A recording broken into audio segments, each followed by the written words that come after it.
कल तक है, तू ही तो फलक है, तू ही तेरा लक है।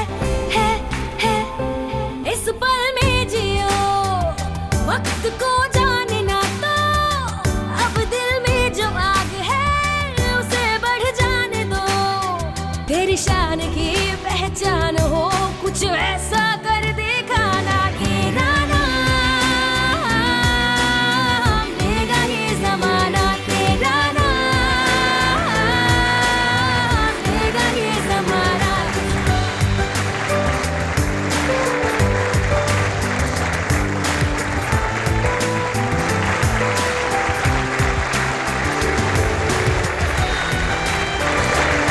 कुछ लोग होते हैं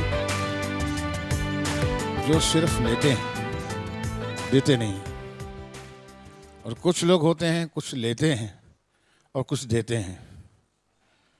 और कुछ लोग होते हैं जो थोड़ा लेते हैं और बहुत कुछ देते हैं। उनका नाम है doctor Subhash Chandra.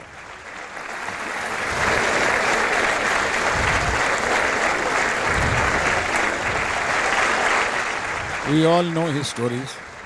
We all know his shows. We all know by now he's like a family member, even to you, even to the viewers. Thank you, Subhashi, very much. Please come on the stage.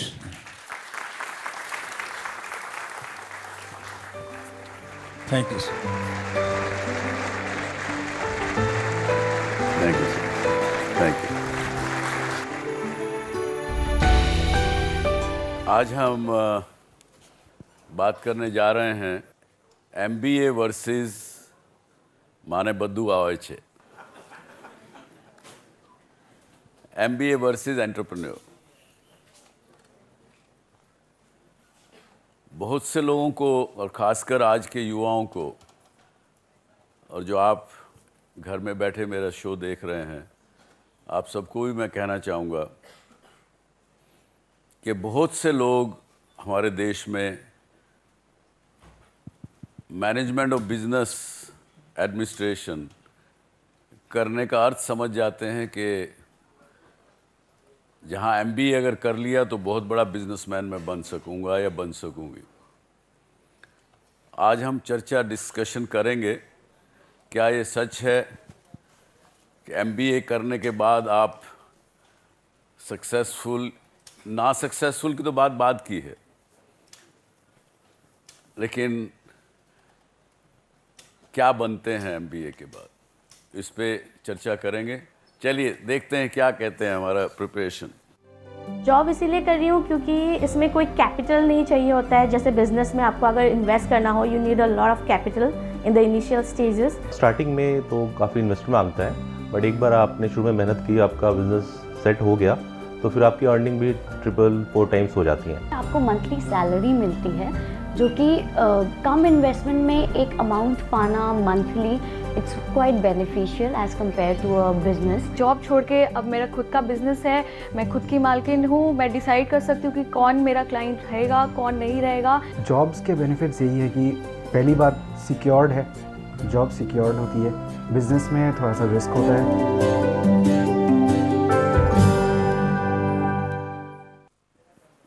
तो business में थोड़ा risk होता है, job secured होती है। आपको अंदाज़ा है हमारे देश में कितने MBA इंस्टीट्यूशंस हैं, कॉलेजेस हैं? किसी को कोई अंदाज़ा? Any wild gas? 5,000 किसी ने कहा,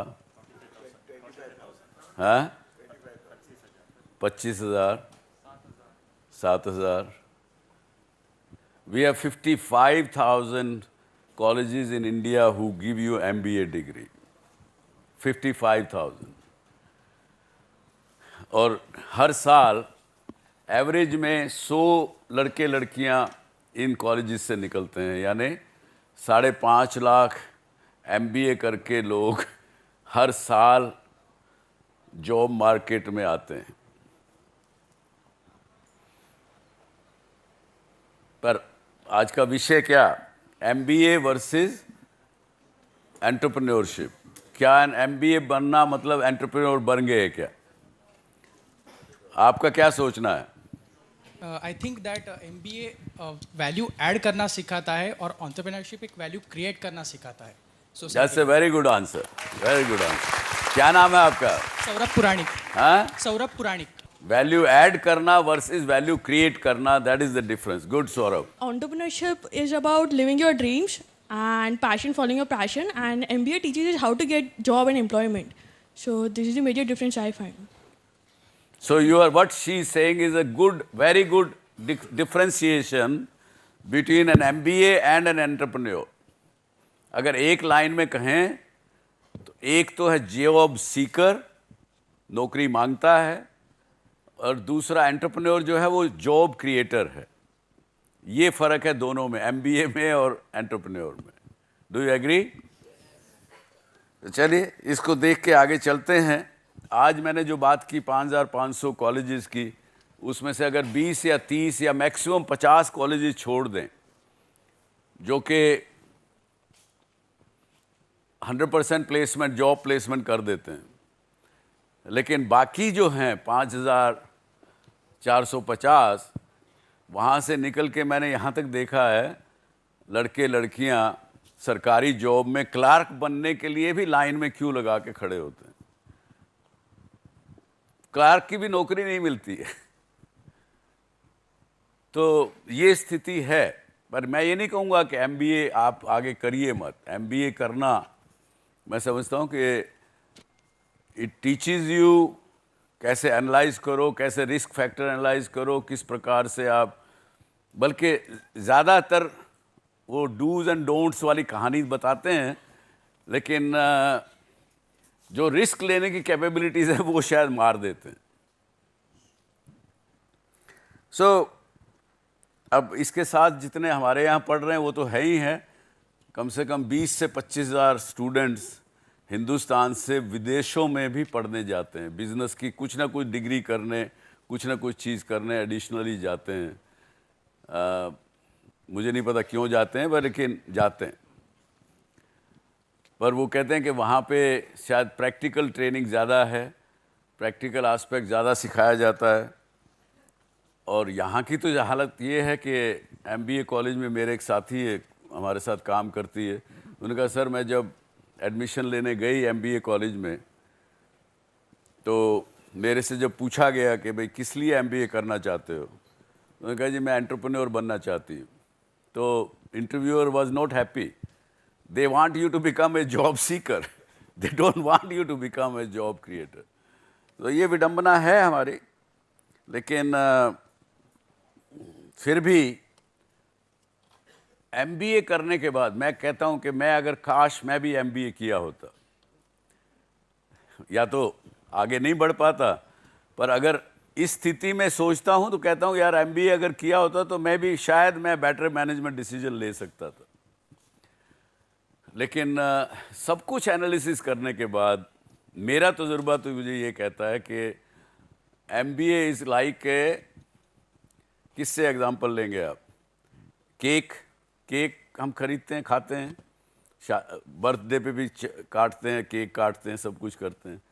वो केक के ऊपर जो चेरी डाल देते हैं ना, that is what MBA is on the cake. Cherry doesn't make a cake, but it makes it probably tastier and maybe look at presentable. तो presentations वगैरह से ये स्थिति नहीं होती है. लेकिन दूसरी तरफ अगर देखें, अगर एंटरप्रेन्योर की क्या क्वालिटी हैं, इधर तो हमने चेरी से कंपेयर किया उसको. अगर एंटरप्रेन्योर की क्वालिटी देखें तो he entrepreneur is like a soldier, army soldier और a police soldier, whatever you call it. While MBA करते करते उसको बताया जाता है, दे सिमुलेशन में गुजरते हैं कि ऐसी स्थिति में हो तो कैसे गुजरना, अगर भागना हो तो कैसे करना, बहुत सी चीज़ें सिखाई जाती. लेकिन जब वो गोली फेस करता है दुश्मन की या किसी टेररिस्ट की, वो उसको नहीं सिखाया जाता एजुकेशन में. वो तो उसके अंदर से आता है कि मुझे कोई चिंता नहीं है, मैं गोली खा लूँगा दुश्मन की, पर इनको आगे नहीं बढ़ने दूँगा. तो ये फ़र्क है एक थ्योरेटिकल एजुकेशन में वर्सेस प्रैक्टिकल एजुकेशन में। लेकिन हमारे दूसरे एक किसी ने कहा कि MBAs always do casual reasoning. Casual reasoning, किसी बात में रीजनिंग करनी हो, मैंने पढ़ा है ऐसा, मैंने केस स्टडीज़ की हैं, मुझे पढ़ाया गया है, केस स्टडीज़ को देख के उसकी रीजनिंग करते हैं हम, उसको हमने कहा कैजुअल रीजनिंग। और एंटरप्रेन्योर जो होगा वो क्या करेगा? Effectual reasoning. रीजनिंग वो ढूंढेगा जो इफेक्टिव हो। ये बड़ा छोटा सा नुआंसेस हमारे इन सब चीज़ों में है। आज के हमारे बीच में एक चेंज मेकर हैं, आज उनसे सीखेंगे हम कि उन्होंने क्या किया। Bina Lashkari ji, she is a co-founder, secretary and executive director, Doorstep School. May I have you on the stage, please? Welcome you.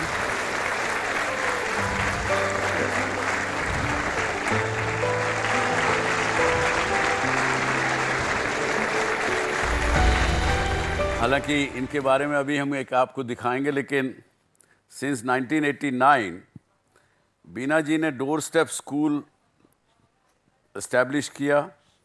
उसके अंदर other educational programmes in multiple areas across Mumbai to create the access to the basic education.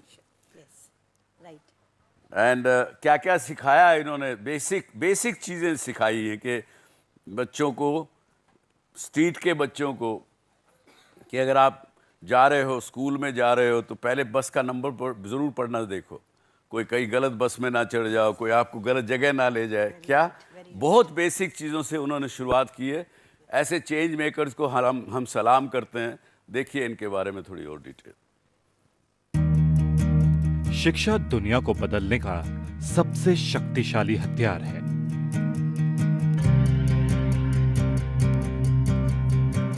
कुछ लोग भीड़ से अलग होते हैं क्योंकि वो हर विषय को अलग नजरिए से देखते हैं। बीना सेठ लश्करी भी ऐसे ही लोगों में से एक है। आपने साल 1990 में डोर स्टेप स्कूल की शुरुआत की और शिक्षा से वंचित बच्चों को पढ़ाने का बीड़ा उठाया।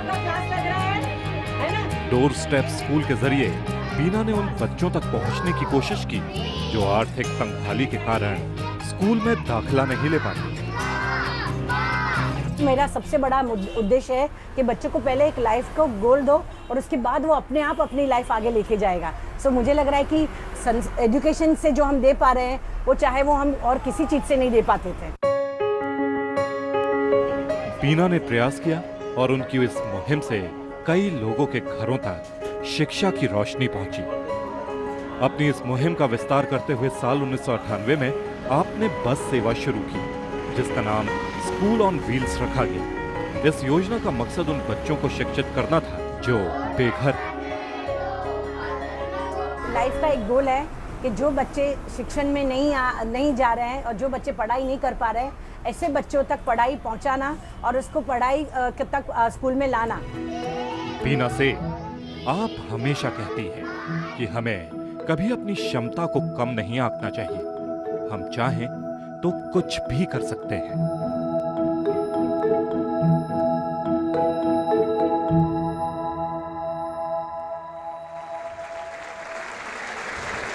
Very good. देखिए बीना जी, आप ये 30 साल से बहुत सक्सेसफुल संस्था चला रही हैं। हमारे दर्शकों को और यहाँ भी सब बैठे हैं, इनको आप क्या प्रेरणा देंगी कि जैसा आपने किया, क्या मन में आया जो आपने शुरू किया? ये बहुत पुरानी कहानी है। आपके जैसे ही मैं एक स्टूडेंट थी और आपके जैसे ही सोच रही थी कि बहुत कुछ आगे पोस्ट ग्रेजुएशन करके बहुत बड़ा कुछ अच्छी नौकरी करूंगी और अच्छा काम करूंगी। बट ये सब चीज़ को एक बाजू रख के जब मैं मास्टर इन सोशल वर्क कर रही थी तब मैंने बहुत सारे बच्चे देखे जो स्कूल में कुछ वजह से नहीं जा रहे थे, और ये ज़्यादातर ये बच्चे काम करने वाले बच्चे थे। और मैंने जब वो बच्चों की मुस्कान देखी और वो बच्चों की एक आंखों में चमक देखी तो मुझे लगा कि ये मुझे कोई भी प्रकार की पोस्ट ग्रेजुएशन मुझे मदद नहीं करेगी ये बच्चों तक पहुंचाने के लिए। सो मेरे लिए ज़रूर था ये बच्चों तक मैं कैसे पहुंचूं, और मैंने ये संस्था डोर स्टेप स्कूल की हमारी संस्था की स्थापना की। और हमने देखा कि यदि ये बच्चे स्कूल तक नहीं पहुँच सकते हैं तो स्कूल वहाँ तक पहुँचनी चाहिए जहाँ पर ये बच्चे हैं। ये स्वामी विवेकानंद ने कहा अपने जीवन में कि अगर हम स्कूल पे बच्चों को नहीं ला सकते हैं तो स्कूल बच्चों के पास जाए। को जो भी आज बता रही हूँ बहुत सही बता रही हूँ कि मैं मेरे पर्सनल एक्सपीरियंस से आपसे शेयर कर रही हूँ। मैंने कहीं पे भी MBA नहीं किया है और ना तो मैंने मास्टर डिग्री खाली सोशल वर्क नहीं, पर आपने नहीं किया होगा, लेकिन मैं तो आपको सोशल एंटरप्रेन्योर कहूँगा। इसके बारे में क्या कहेंगे आप? You can say social entrepreneur because life में बहुत सारे रिस्क लिए हैं। मुझे लग रहा है कि रिस्क लेने से ही एक एंटरप्रेन्योर सोशल एंटरप्रेन्योर बनता है, क्योंकि you go against the society. यानी बहुत सारी बात ऐसी होती है जो सोसाइटी को मान्य नहीं होती है, पर हम उसके ऊपर रिस्क लेके उसके अगेंस्ट कुछ करना चाहते हैं। मैं एक सिंपल बताऊंगी, जब ये स्कूल ऑन व्हील की संकल्पना मैं लेके घूम रही थी हमारे डोनर के पास तो बहुत सारे लोग हंस रहे थे, बोल रहे थे कि इसमें तो आपको अप्रिशिएशन मिलेगा ही नहीं, आपको डेप्रिशिएशन होगा और आप कहाँ ये चीज़ से क्या आपको फ़ायदा होगा। बट जब ये शुरुआत की 1990 से मैं लेके घूम रही थी ये कॉन्सेप्ट के साथ, 95 में हमने फर्स्ट बस लॉन्च की और अभी उसकी 5 बस बॉम्बे में और 5 पुणे में हैं। और उसका रिजल्ट देख रहे हैं कि हर साल करीबन 400-500 बच्चे जो कभी स्कूल में नहीं जाने वाले थे, जो स्ट्रीट चिल्ड्रन हैं, जो नींबू मिर्ची बेचते हैं, जो बैग करते हैं, भीख मांगते हैं, ऐसे बच्चों तक हम पहुँच पा रहे हैं और उसको स्कूल में दाखिल कर रहे हैं। सो एंटरप्रेन्योरशिप का मुझे लग रहा है कि मतलब मेरे लिए ये है कि हमारी जो भी एफर्ट्स है उसको मल्टीपल करते हो और बहुत सारे लोगों तक पहुंच सकते हैं। एंटरप्रेन्योरशिप का मतलब ये कि किसी भी चीज में वैल्यू क्रिएशन करते हैं आप 500 बच्चों को तैयार करके उनको सही स्कूलों में एडमिशन करवा देती हैं, उसके बाद उनकी लाइफ आगे चलती है। लेकिन फिर भी ये बताइए, आपके हिसाब से सोशल एंटरप्रेन्योर और सोशल वर्कर में क्या अंतर? मैं सिंपल बताती हूँ, हम जो काम करते हैं वो डेवलपमेंट वर्क है, इट इज़ नॉट चैरिटी। आप सही जगह पे देखोगे कि जब हम सोशल वर्क की बात करते हैं तो लोग बोलते हैं कि 50 बच्चों को खाना खिला दिया, कहीं पे कपड़े दे के आए। आज की तारीख में भी बहुत सारे लोग आते हैं, बोलते हैं कि आज हमारे यहाँ पे तिथि है तो हमको खाना खिलाना है, हमें चैरिटी करनी है। So that is called social work according to me. That's very good answer, very good answer. But social entrepreneur यानी बताओगे तो मैं बताऊँगी कि इट्स अ डेवलपमेंट वर्क। यहाँ पे हम चैरिटी की बात नहीं करते, यहाँ पे हम वैल्यू सिखाना चाहते हैं, प्रिंसिपल बेस बताना चाहते हैं बच्चों में कि भाई कुछ भी लाइफ में फ्री नहीं है। If you really want to go further you have to earn and you have to work towards it. So that is called development work which is done by the social entrepreneur. ये बताइए, आपने ये सब कुछ कैसे सीखा? ये बात तो बहुत बड़े मैं तो पढ़े लिखे PhD इकोनॉमिस्ट से मिलता हूँ, वो भी इस बात की परिभाषा ये नहीं दे पाते जो आप दे रही हैं। कहाँ से सीखा आपने ये सब? मुझे लग रहा है कि लाइफ के एक्सपीरियंस से, कहीं मैंने पहले ही बताया कि MBA और सब मैंने पढ़ा नहीं है, ना तो ज़्यादा थियोरी पढ़ी है, बट एक बच्चों के साथ इंटरेक्ट करते जो डे टू डे लाइफ में हम जो देखते हैं उससे मुझे लगता है जो हम सीखते हैं वही आपको एक अलग विजन देता है और एक अलग भाषा देते हैं। बहुत अच्छी बात, बहुत अच्छी बात। आपके क्या सवाल हैं बीना जी से? What's your funding model? Sorry, आपको फंडिंग कहाँ से मिलती है? शुरुआत तो पहले 2 साल तो कोई हमारे तरफ से फंडिंग नहीं था, इंडिविजुअल से शुरुआत हुई है फंडिंग। यानी जब एक व्यक्ति ने देखा कि इतना अच्छा काम हो रहा है और उसको एक्सपांड करने की ज़रूरत है तो उसके हिसाब से वो शुरुआत हुई। उसके बाद family trust has come forward and now that government की दुआ से अभी तो CSR is must and CSR और एजुकेशन इज़ मस्ट। तो काफ़ी चीज़ है जो अभी एजुकेशन कॉर्पोरेट की तरफ से भी आता है। But unfortunately in the past there was a struggle, but अभी ये स्ट्रगल नहीं है। अभी काफ़ी लोग जो समझदार हैं और समझते हैं वो अपने आप आके देते हैं। मैं ये कहता हूँ, मैंने कोई ऐसा संस्था जो डेवलपमेंट काम करते हों उनको फंड्स की वजह से कभी काम उनका रुकते हुए नहीं देखा। सही बात है। फंड्स देने वाले इस देश में बहुत हैं, काम करने वाले लोग नहीं हैं। Ma'am, in India, there are criticized women if they want to start or do anything. So, as you started around 2 decades ago, so what were the challenges that as a woman you have to face? Very right. 25 साल पहले ये कहानी अलग ही थी। क्योंकि एक तो एक लड़की होना और उसमें भी एक अलग प्रकार का काम करना और स्लम में जाके और ये गरीब बच्चों के साथ काम करना वो मान्य ही नहीं था, क्योंकि तभी slum was label like a bad area and the bad thing. So right from my family I had struggle that to convince them और बताना कि भाई ये वहाँ पे भी लोग रहते हैं अपने जैसे ही, वहाँ पे भी लोग बहुत अच्छे से काम करते हैं और कमाते और मेहनत करके रहते हैं, यही बच्चों के लिए जाना है. वहाँ से लेके very simple thing to just get married, the boy never has said yes because I was a social worker and I was a kind of doing a very different work. So ये जो चीज़ें आपको आपके husband कैसे मिले? Oh, my husband was my first person to sponsor my program. Oh wow! So I was lucky that he is my lifelong sponsorer. देखिए, अच्छा काम करेंगे तो अच्छा हस्बैंड भी मिलेगा, अच्छी वाइफ भी मिलेगी, अच्छा पार्टनर भी मिलेगा. बीना जी, बहुत बहुत धन्यवाद आपका यहाँ आने का, इस शो पर आने का. आप फिर भी आपसे मिलते रहेंगे. बहुत बहुत धन्यवाद आपका. साधुवाद, बहुत बहुत साधुवाद. सो देखा आपने, एक महिला 25 वर्ष पहले, 30 वर्ष पहले जब एक सिंगल सुंदर लड़की के रूप में जिसने काम शुरू किया एक सोशल एंटरप्रेन्योर के नाते, और आज उसने 2 लाख बच्चों को अच्छे रास्ते पे लगाया है. तो ये है इस देश की बहुत बड़ी ताकत, बहुत बड़ी एक सूझबूझ. यदि आपको बीना जी से संपर्क करना हो तो हमारे DSC शो की वेबसाइट पे उनसे संपर्क कर सकते हैं. हम वैसे भी उनके बारे में आपको जानकारी और दें. धन्यवाद.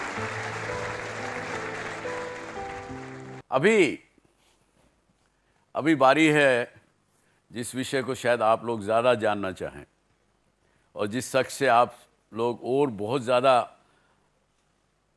सवाल पूछना चाहें. मुझे जब उनका नाम लेने में थोड़ी कठिनाई हो रही थी, मैं 3 बार पूछा उनसे कि सर मैं आपका क्या नाम लेके बोलूं. उन्होंने कुछ नाम बताया. अच्छा, मैंने फिर भी गलती की. फिर उन्होंने कहा चलो छोड़ो, तुम मुझे ये वेलू मनी, डॉक्टर वेलू मनी मत कहो. वैल्यू तो समझते हो, मेरा नाम वैल्यू मनी समझिए. तो हम आपको आज मिलाते हैं doctor value money. He is a founder, chairman and MD CEO of thyro care. आपने नाम सुना है? डॉक्टर वैल्यू मनी 500 रुपये लेकर के इस शहर में आए, प्लेटफॉर्म पे सोए और आज उन्होंने पता नहीं हज़ारों करोड़ रुपए की ये कंपनी खड़ी की और कम से कम 10 हज़ार एंटरप्रेन्योर्स को वैल्यू सिखाते हैं. अपना नाम रख के केवल वैल्यू मनी रख के नहीं सिखाते हैं, उनको रियल में वैल्यू सिखाते हैं. और इनकी पॉलिटिकल पार्टी भी है. हैरानगी होगी ना आपको, पॉलिटिकल पार्टी बिजनेसमैन की कम मिलती है. उसका नाम है SBA-DMK. अब मुझे भी इसकी डिटेल नहीं पता, उनसे ही पूछेंगे कि क्या नाम है. Welcome mister value money, doctor value money. Welcome doctor. हाँ जी, नमस्कार. अगर आपको बिलियनर बनना है तो 3 रास्ता है. एक है आपके पिताजी बिलियनर होनी चाहिए, वो चांस गया, लगभग गया. दूसरा, आपका फादर इन लॉ बिलियनर होनी चाहिए. 1 bedroom hall kitchen, 2 bedroom hall kitchen को नहीं देखते हैं, तो उसका मतलब बिलियनर आपको मिलने के लिए चांसेस नहीं है, नील. तीसरा, only way to become a billionaire is SBA-DMK. इनकी पार्टी ज्वाइन करिए. SB सीधा बैठो, AD अपना देखो, MK मेहनत करो.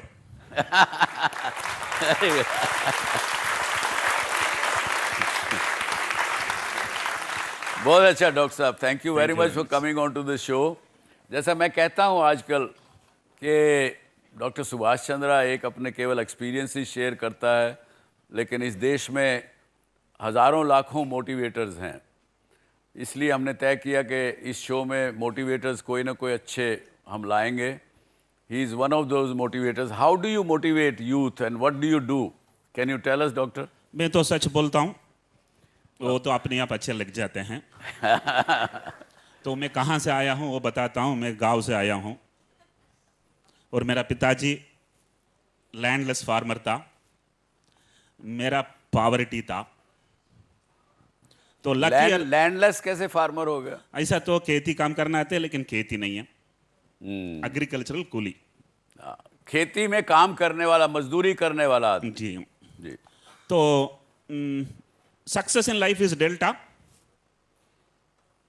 Delta is x2 minus x1.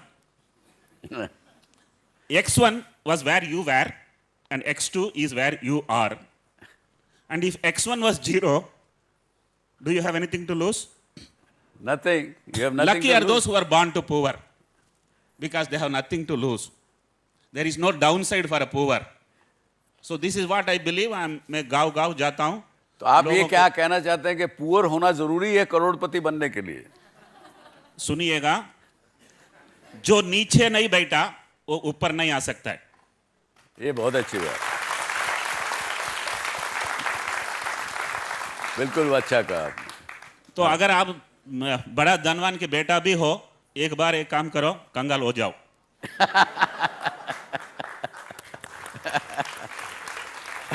उसके बाद क्या करें? आप कैसे मोटिवेट करते हो? आपके साथ जो लोग आपने? तो ऐसा तो कह रहा हूं कि मुझे अनएम्प्लॉयड एक सिचुएशन था।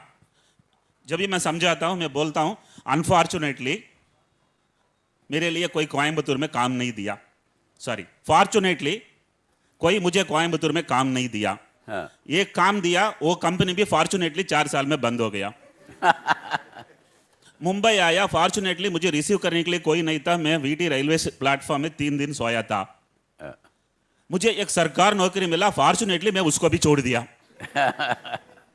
जब ये आदमी जीत जाता है, सब फॉर्चुनेट बन जाता है।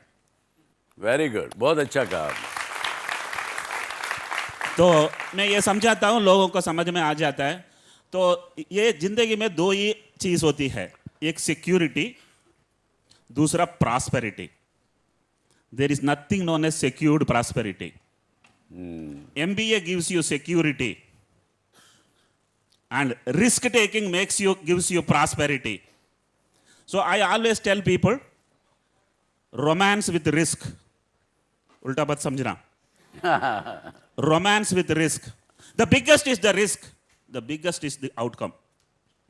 तो I motivate people.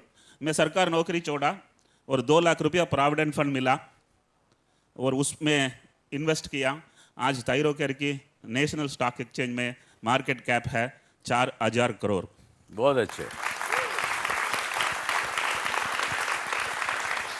और मेरा पास मोटिवेट करने के लिए और एक स्टेटमेंट है, वो बताता हूं। तमिल में ये प्रॉवर्ब है, एक लंबा बाल खींचो, उसमें एक नाट बांधो, एक पहाड़ के ऊपर डालो, खींचो, आया तो पहाड़, गया तो बाल। This is entrepreneurship. उन्होंने बताया कि अपना बाल लेकर के उसमें गांठ बांधो। मेरा नहीं है, कुछ किसी लंबा बाल, कोई लंबा बाल, लड़की का बाल, और उसको पहाड़ पे फेंको और खींचो।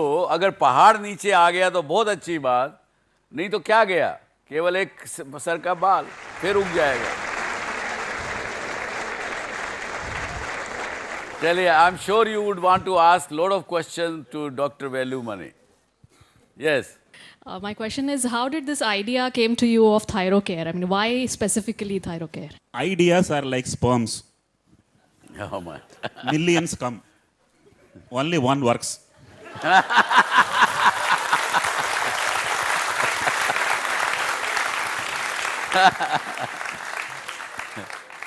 तो ऐसा तो आइडिया आया था, जिस आइडिया में मैं प्रेग्नेंट हो गया, वो आइडिया बहुत बढ़िया बन गया। Don't ask anyone how did you get the idea, because if you don't get an idea, you are stupid. Everybody gets every alternate day an idea. When you see somebody suffering, you get an idea. When somebody is selling at a higher price, you get an idea. Unmet needs of the society is infinite. Infinite. आपको मिलनी ही चाहिए, मिल ही जाएगा। That's very good, very good. Yes. You said people who are poor do not have anything to lose. What's your definition of poor, sir? Make a pyramid of 10 slices of economy. Make a pyramid of 10 slices of economy. Yeah. If you are in 1, 2, 3, you are rich. If you are in 8, 9, 10, you are poor. So, if I was in the bottommost slice of the slice number 10, I have become a member in the top slice. Now, this is a journey. And I always believe, if you are up in the slice, you are likely to go down. But if you are down in the slice, you have very good opportunity to move up. Sir you told कि बहुत सारे ideas आते हैं पर कब पता चलता है कि वो परफेक्ट आइडिया मिल गया है मुझे? Oh, there are, there is nothing known as a good decision. There is a decision and you have to make it good. There is nothing known as a good job. There is a job and you have to make it good. And there is nothing known as a good idea. You got an idea and make it good. That's right. By the way, there is nothing known as good spouse.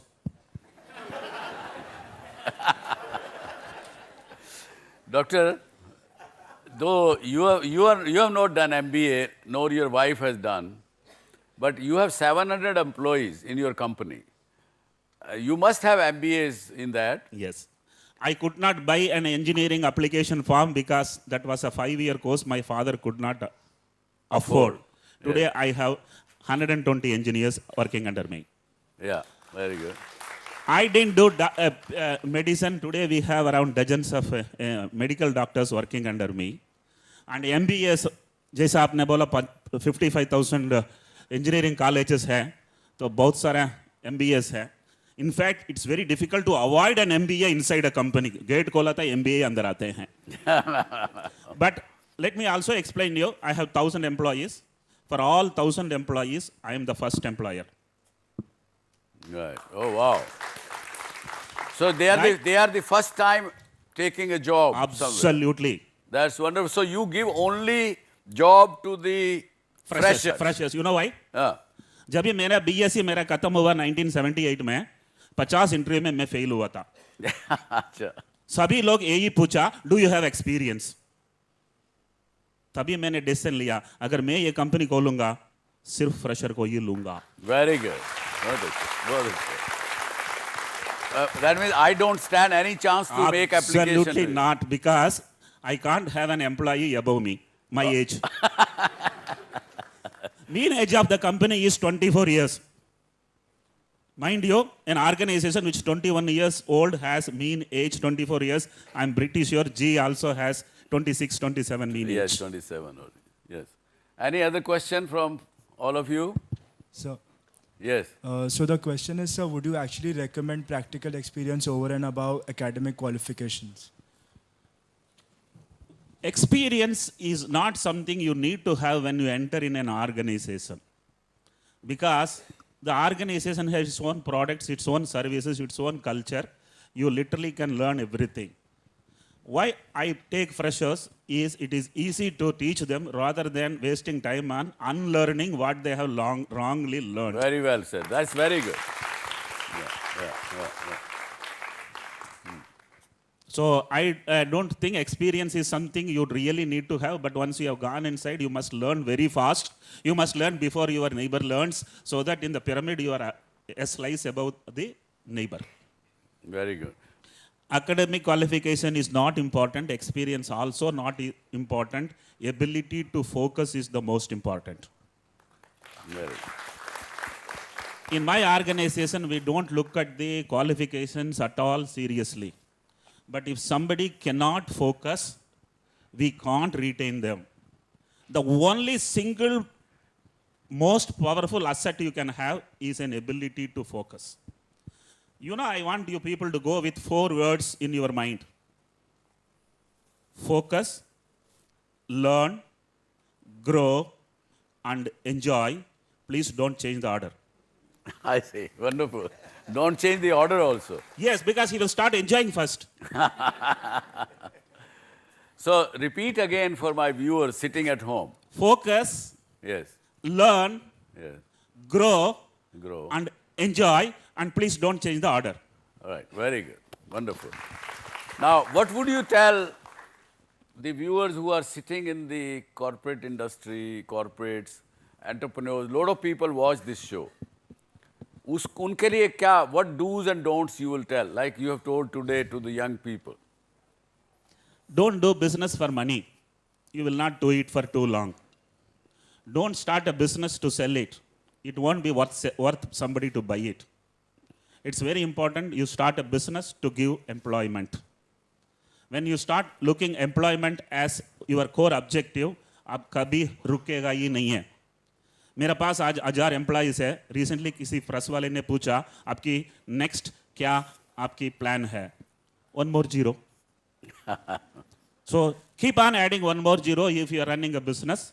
And if you are a startup, please make sure you create an organization which you yourself would love to run for the entire life. And all investors will be keen to purchase that one only. Very good. Thank you very much, Doctor. Thank you. Thank you very much for coming. And I have learned, I must say to my viewers that I have learned from Dr. Value Money.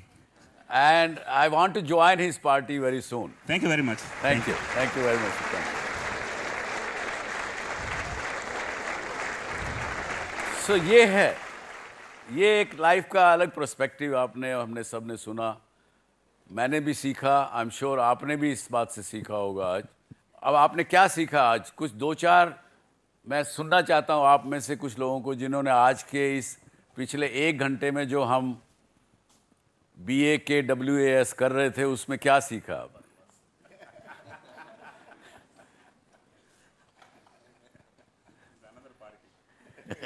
That's another party. Sir I just learn that हम ये बोलते रहते हैं कि education system में शायद कहीं कमी है या थियरी है या प्रैक्टिकल नहीं है. तो ये तो शायद अभी दूर का सपना लगता है कि कभी एजुकेशन सिस्टम बदलेगा. बट एज सर सेड कि you will never get a perfect spouse. आपको उसे अच्छा बनाना पड़ेगा. तो जब तक अच्छा एजुकेशन सिस्टम नहीं मिल रहा है हम उसे बेहतर बना लेते हैं अपने तरीके से ताकि हम बेहतर सीख सकें उसमें. बहुत अच्छी बात, बहुत अच्छी बात. क्या नाम है आपका? Sir Devashish Bagdi. Devashish has understood very well. Bagdi? Bagdi, sir. Okay, very good. One thing I have understood over here is normally what has happened with us, we just follow the trend. Okay?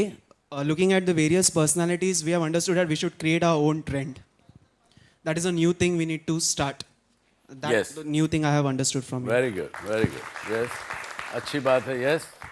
खाना पीना, खाने पीने से हमें ताकत मिलती है. जिंदगी जीने के लिए एक ऐसा काम ज़रूरी है जिसको करने से हमें ताकत मिले और ज़िंदगी जीने का हौसला मिले. तो ये सारे दिग्गज लोगों के पास एक ऐसा काम है जिससे इनको खुशी मिलती है और ये अपनी ज़िंदगी इस हौसले के साथ जी रहे हैं.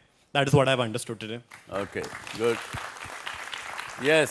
I would like to say what I've learned in this past 1 hour is that inspiration comes from within. And if inspiration starts from here, from your heart, things can go right and according to you. अगर आप inspiration ढूंढने की कोशिश करेंगे तो शायद आपको वो इंस्पिरेशन नहीं मिलेगा. लेकिन आप इंस्पिरेशन अंदर खुद खोजेंगे तो शायद आप इंस्पिरेशन ढूंढ सकते हैं. बहुत बड़ी बात आपने सीखी है. ये एक हमारी फिलॉसफी इस देश की जिसमें कहा कि अहम ब्रह्मास्मि, मैं ही ब्रह्म हूँ. ये बात इस बात को उजागर करती है कि जो कुछ आप करना चाहते हैं आपके अंदर भी उतनी ताकत है जितनी डॉक्टर वैल्यू मनी में है, जितनी डॉक्टर सुभाष चंद्रा में है, जितनी बीना जी में है, जितनी सुभाष घई में है. जो लोग ये क्रिएट कर सकते हैं आप भी उतना या उससे ज़्यादा क्रिएट कर सकते हैं. ताकत आपके अंदर है. अपने अंदर समझिए. आपको अपने सब प्रश्नों का जवाब अपने आप से मिलेगा. कोई बाहर किसी से सलाह करने की कोई बहुत ज़्यादा आवश्यकता नहीं. अगर कंफ्यूज करना है अपने आप को तो आप 10 आदमियों से पूछेंगे तो 10 तरह के आपको सुझाव मिलेंगे. With this, thank you very much for joining us today on this DSC show. आप सबको भी बहुत बहुत शुक्रिया आपको इस शो में देखने के लिए. अगले हफ्ते फिर मिलेंगे. जय हिंद, जय भारत.